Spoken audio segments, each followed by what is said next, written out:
Norman, I also want to ask you about the recent conviction of Jeffrey Sterling, the former CIA officer who leaked classified information about a secret operation to disrupt Iran's nuclear program to journalist James Risen of the New York Times. You were in the courtroom for the trial. Can you talk about the significance of the case? An extremely important case, very underreported by the news media.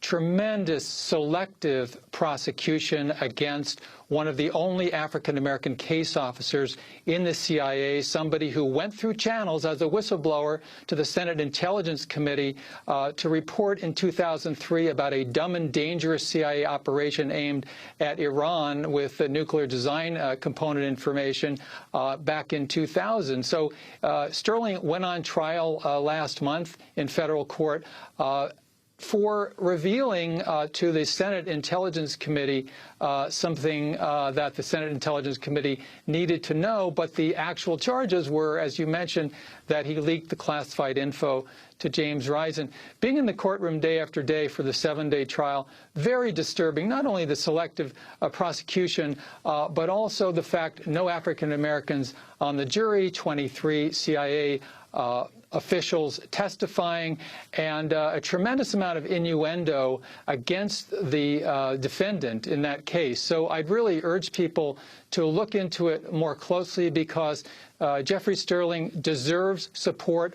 All of the evidence presented by the prosecution was circumstantial. It was metadata, email and phone call metadata without content of any incriminating nature. So the bottom line is Jeffrey Sterling is facing 9-count sentencing, federal felonies, up to 80 years in prison on the basis of circumstantial evidence that is metadata. And let me announce right now that rootsaction.org today is launching a support campaign for the Sterling Family Fund, and people who want to find out more about that fund can go to rootsaction.org. Norman Solomon, of course, James Risen got a lot more attention, the Pulitzer Prize-winning New York Times journalist who was being prosecuted, persecuted from the Bush administration right through the Obama administration. But he was saying no matter what happened, whether he would go to jail or not, he would not reveal his source.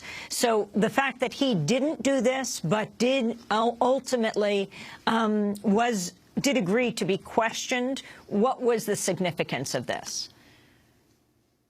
Well, ultimately, I think that James Risen was very honorable and principled. He never gave any information to the court or anyone else to help the government identify any of his sources. And the government was clearly trying to push Risen up against the wall. He refused to flinch, and he stuck with his principles. Speaking of principles, at rootsaction.org and elsewhere in organizing campaigns on behalf of James Risen and now on behalf of Jeffrey Sterling, we're really resolute with the principle that we've got to support investigative journalists and whistleblowers. We can't allow the government to drive a wedge between the two. You can't have the informed consent of the governed unless you have whistleblowers who give us the unofficial stories and journalists who are willing and able to report them.